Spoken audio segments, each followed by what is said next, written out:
Basilica of Bohm Jesus. ഈ ദേവാലയത്തിനുള്ളിൽ Loyola ഇഗ്നേഷ്യസിന്റെ സ്വർണം പൂശിയ പ്രതിമയും സ്വർണം പൂശിയ അൾത്താരയും യാതൊരു കെമിക്കലും കൂടാതെ വെള്ളിപ്പേടകത്തിൽ സൂക്ഷിച്ചിരിക്കുന്ന വിശുദ്ധ ഫ്രാൻസിസ് സേവ്യറിന്റെ മൃതദേഹവും ഇവിടുത്തെ വിസ്മയ കാഴ്ചകളാണ്. ഇതുകൂടാതെ ഇതിൻ്റെ പുറത്ത് കാണുന്ന സേ കത്തീഡ്രൽ ചർച്ചിൽ അതിൻ്റെ അകത്തെ ആർട്ട് പണികളും ഛായാചിത്രങ്ങളും മ്യൂസിയവും ഇതിൻ്റെ കോമ്പൗണ്ടിലായി ഗൺ പൗഡർ ഫാക്ടറിയിൽ നിന്നുള്ള മിൽക്കല്ലുകളും ഇവിടുത്തെ അമ്പരിപ്പിക്കുന്ന കാഴ്ചകളാണ്. അപ്പോൾ നമുക്ക് ഈ വീഡിയോയിൽ ഈ പള്ളിയുടെ കാഴ്ചകളെല്ലാം കാണാം. സ്കിപ്പ് ചെയ്യാതെ കാണാനൊന്ന് ശ്രമിക്കണേ. ഹായ് ഫ്രണ്ട്സ്, എല്ലാവർക്കും നമസ്കാരം. ജോവാൻ ട്രാവലിൻ്റെ പുതിയൊരു വീഡിയോയിലേക്ക് സ്വാഗതം. ഇപ്പോൾ ഞാൻ നിൽക്കുന്നത് ഓൾഡ് ഗോവയിൽ കേട്ടോ, അതായത് ബോൺ ജീസസ് ബസിലിക്കയുടെ അടുത്തായിട്ടുള്ള ഒരു വാഹന പാർക്കിംഗ് ഗ്രൗണ്ടിലാണ് ഇപ്പോൾ ഞാൻ നിൽക്കുന്നത്. ഇന്നത്തെ നമ്മുടെ കാഴ്ചകൾ ആ പള്ളിയിലെ കാഴ്ചകളാണ്, ബോൺ ജീസസ് ബസിലിക്കയിലെ. അപ്പോൾ നമുക്ക് അവിടുത്തെ കാഴ്ചകളൊക്കെ കാണാം. അപ്പോൾ നമുക്ക് ഒരുമിച്ച് അങ്ങോട്ട് യാത്ര ചെയ്യാം.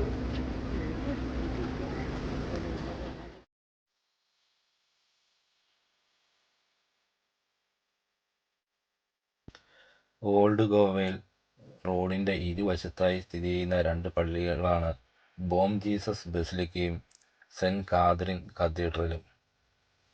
ഇവ രണ്ടും റോഡിൻ്റെ ഇരുവശങ്ങളിലായിട്ടാണ് സ്ഥിതി ചെയ്യുന്നത്. ഇന്ത്യയിലെ ഗോവ സംസ്ഥാനത്തെ പഴയ ഗോവയിലെ ഉൾപ്പെട്ട നഗരത്തിലെ ഒരു റോമൻ കത്തോലിക്ക പള്ളിയാണ് ബോൺ ജീസസ് ബസിലിക്ക. 1594 1605 ഇടയിൽ ഇത് സ്ഥാപിതമായി. ഇത് നവോത്ഥാന ബറോക്കിൻ്റെയും പോർച്ചുഗീസ് കൊളോണിയൽ വാസ്തുവിദ്യയുടെയും മികച്ച ഉദാഹരണമായി കണക്കാക്കപ്പെടുന്നുണ്ട്. 1541-49 കാലഘട്ടത്തിൽ ഗോവയിൽ താമസിച്ചിരുന്ന മിഷണറി സെൻറ്റ് ഫ്രാൻസിസ് സേവ്യറിൻ്റെ ഭൗതികാവശിഷ്ടങ്ങൾ സൂക്ഷിച്ചിരിക്കുന്നതിനാൽ ഇത് ബസിലിക്ക എന്ന പേരിലാണ് അറിയപ്പെടുന്നത്. പോർച്ചുഗീസ് കോളനിയായിരുന്ന ഗോവയുടെ തലസ്ഥാനമായിരുന്ന പഴയ ഗോവ വലിപ്പത്തിലും പ്രൗഢിയിലും ഒരു കാലത്ത് ലിസ്ബണിനോട് കടപിടിക്കുന്നതായിരുന്നു ഇവിടം. ഇന്ത്യൻ ഉപഭൂഖണ്ഡത്തിലെ ആദ്യത്തെ ജെസ്യൂട്ട് കോളനിയായിരുന്നു ഇവിടെ. ബോം ജീസസ് എന്നാൽ അർത്ഥം നല്ല യേശു, ഉണ്ണി യേശു എന്നൊക്കെ ആണ് അറിയപ്പെടുന്നത്. വലിയ ബസിലിക്കയുടെ നിർമ്മാണം 1594 ആരംഭിച്ചു. 1605 ഇത് സമർപ്പിക്കപ്പെട്ടു. 1946 ഇത് ബസിലിക്ക എന്ന പദവി നേടി.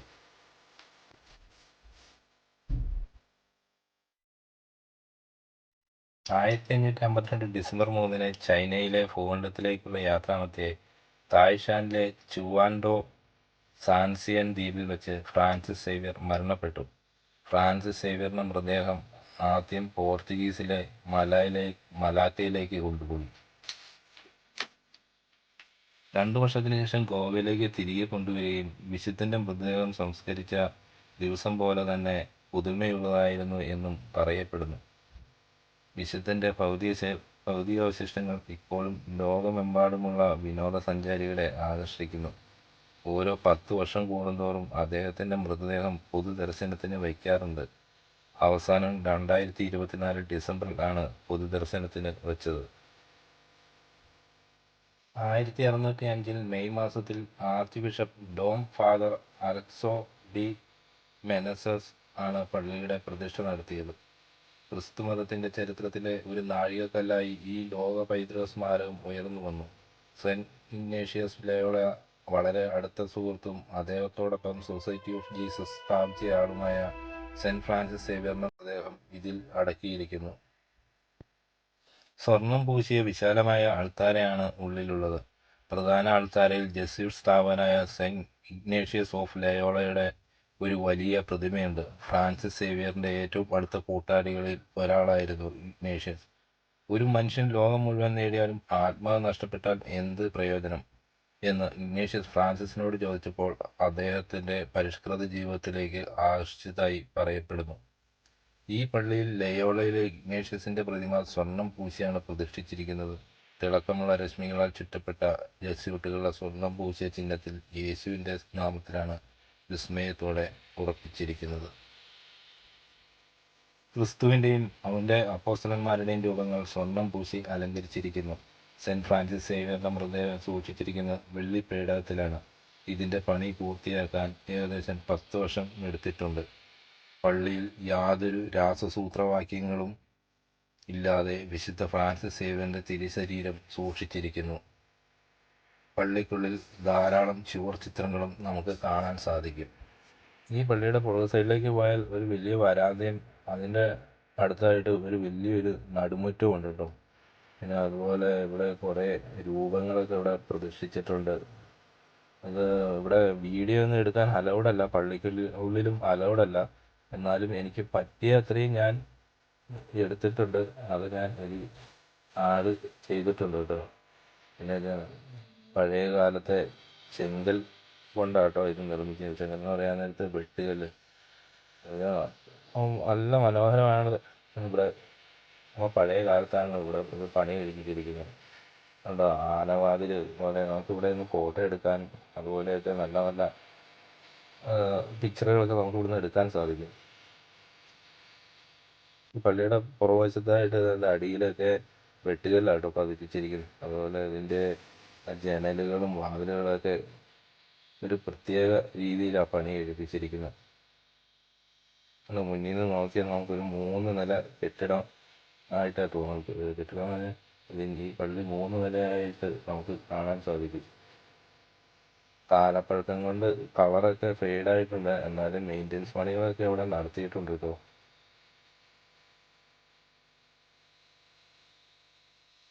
ഗോവയിലും ഇന്ത്യയിലും വെച്ച് ഏറ്റവും പഴക്കം ചെന്ന പള്ളികളിൽ ഒന്ന് കേട്ടോ ഇത്. ഇതിൻ്റെ ഉള്ളിലാണ് വിലയേറിയ കല്ലുകൾ പതിച്ച മാർബിൾ കൊണ്ടാണ് തറയെ നിർമ്മിച്ചിരിക്കുന്നത്.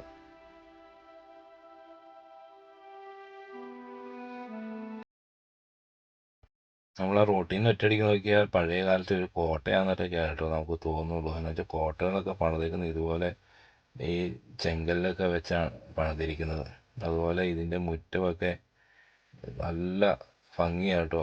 ഇത് വിശാലമായി കിടക്കുന്ന കോമ്പൗണ്ടും അതിനിടയിൽ നല്ല പുൽത്തകിടികളും മരങ്ങളും എല്ലാം കൊണ്ടും നല്ല ഭംഗിയാണ് ഇവിടെ കാണാൻ.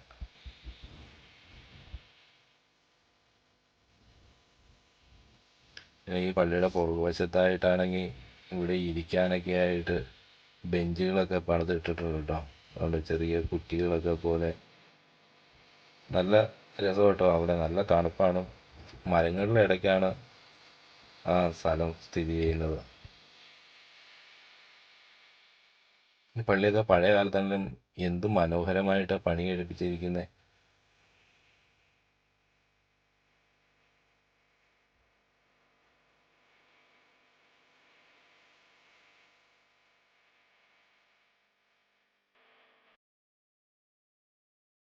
ഇനി നമുക്ക് ഈ പള്ളിയുടെ എതിർവശത്തുള്ള സെൻറ്റ് കാതറിൻ കത്തീഡ്രലിലേക്ക് കടന്നു ചെല്ലാം. റോട്ടിൽ നിന്ന് കയറുമ്പോൾ തന്നെ ഈ പള്ളിയും അതിമനോഹരമായ കാഴ്ചയായിട്ട് നമുക്ക് സമ്മാനിക്കുന്നത്. വിശാലമായ കോമ്പൗണ്ടിനുള്ളിലായി ദൂരത്തോളം കണ്ടെത്താ ദൂരത്തോളം നീണ്ടു കിടക്കുന്ന പുൽത്തകിടികളും ഇതെല്ലാം ഈ പള്ളിക്ക് ഒരു പ്രത്യേക അഴകാണ് സമ്മാനിക്കുന്നത്.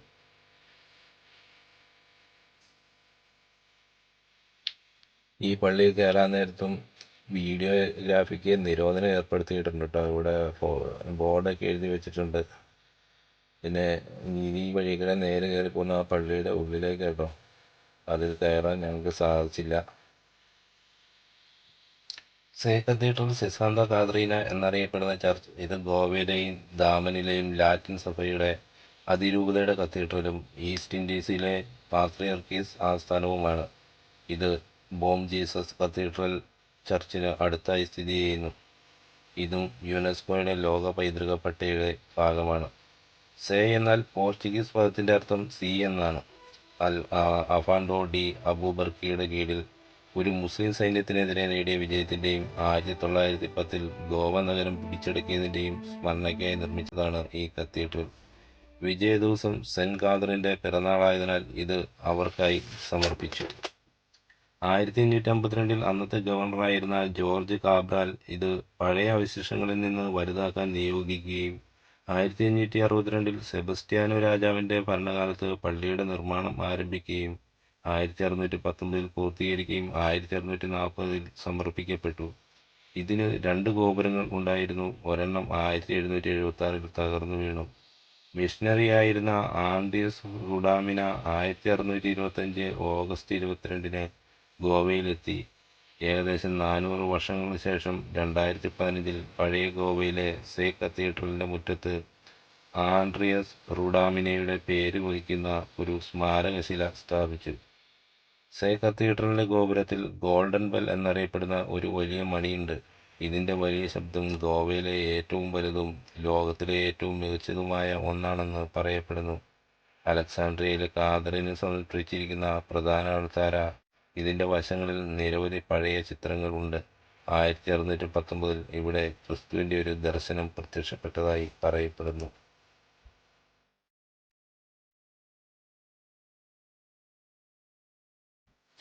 ഈ മ്യൂസിയത്തിൽ പഴയ കാലത്തെ കുറേ ഫോട്ടോകളും അതുപോലെ കുറേ രൂപങ്ങളൊക്കെ ഇവിടെ വെച്ചിട്ടുണ്ട് കേട്ടോ. കറക്റ്റ് എന്താണെന്ന് എനിക്കറിയത്തില്ല. പിന്നെ അതുപോലെ ഈ ബിൽഡിങ്ങിൻ്റെ അകത്തെ പണികളും ഇത് നമ്മളെ അതിശയിപ്പിക്കുന്ന കാഴ്ചകളാട്ടോ.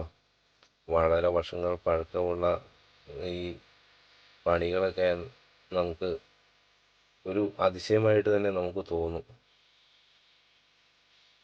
ഫോട്ടോയൊന്നും എടുക്കാൻ ഇതിൻ്റെ അകത്ത് അനുവദനീയമല്ല.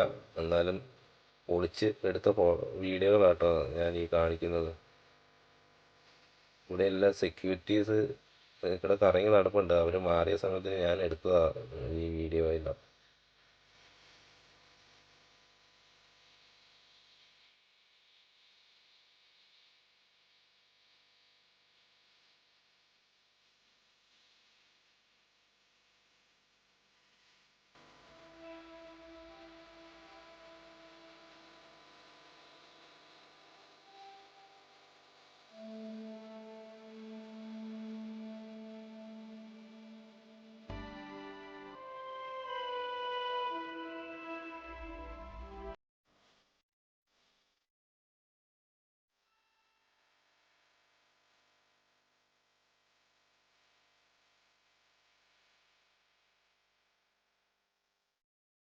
ഗൺ പൗഡർ ഫാക്ടറിയിൽ നിന്നുള്ള മിൽക്കല്ലുകൾ ഈ പള്ളിയുടെ കോമ്പൗണ്ടിൽ സൂക്ഷിച്ചിട്ടുണ്ട് കേട്ടോ.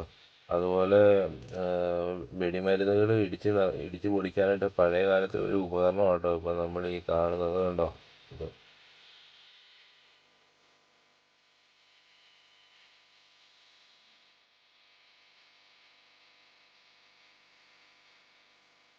കുറേ കല്ലുകളുണ്ട് കേട്ടോ. ഇതെല്ലാം കറക്റ്റ് എന്താണെന്ന് എനിക്ക് പറയാൻ അറിയത്തില്ല. എന്നാലും എല്ലാം ഞാൻ ഈ വീഡിയോയിൽ ഉൾപ്പെടുത്തിയിട്ടുണ്ട്. അതുപോലെ ഇവിടെ നടക്കാനുള്ള വഴിയൊക്കെ ഉണ്ടാക്കി ഇട്ടേക്കുന്നത് ഈ ചെങ്കല്ലുകൾ കൊണ്ടാട്ടോ. നല്ല മനോഹരമായ പാതകളാണ് ഇവിടെ തീർത്തിരിക്കുന്നത്. പഴയ കാലത്ത് വെടിക്കോപ്പുകളൊക്കെ ഉണ്ടാക്കാനായിട്ട് ഉപയോഗിച്ച കല്ലുകളാണെന്ന് എനിക്ക് തോന്നുന്നു. ഇത് സെൻറ്റ് കാതറീൻ ചാപ്പലാട്ടോ ഈ കാണുന്നത്.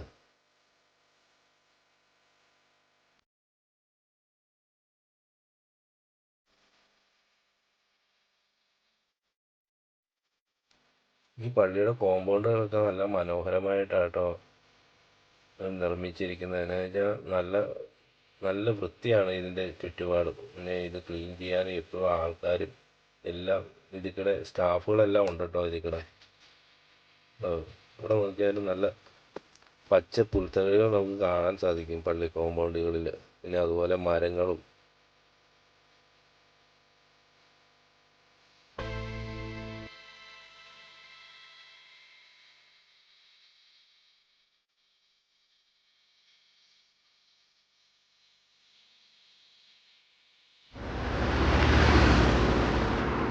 ഹായ് ഗൈസ്, ഇപ്പോൾ ബോം ജീസസ് കത്തീഡ്രലിലെ ബസിലിക്കയിലെ കാഴ്ചകളൊക്കെ കണ്ട് നിങ്ങൾക്ക് എല്ലാവർക്കും ഇഷ്ടപ്പെട്ടു എന്ന് ഞാൻ വിശ്വസിക്കുന്നു.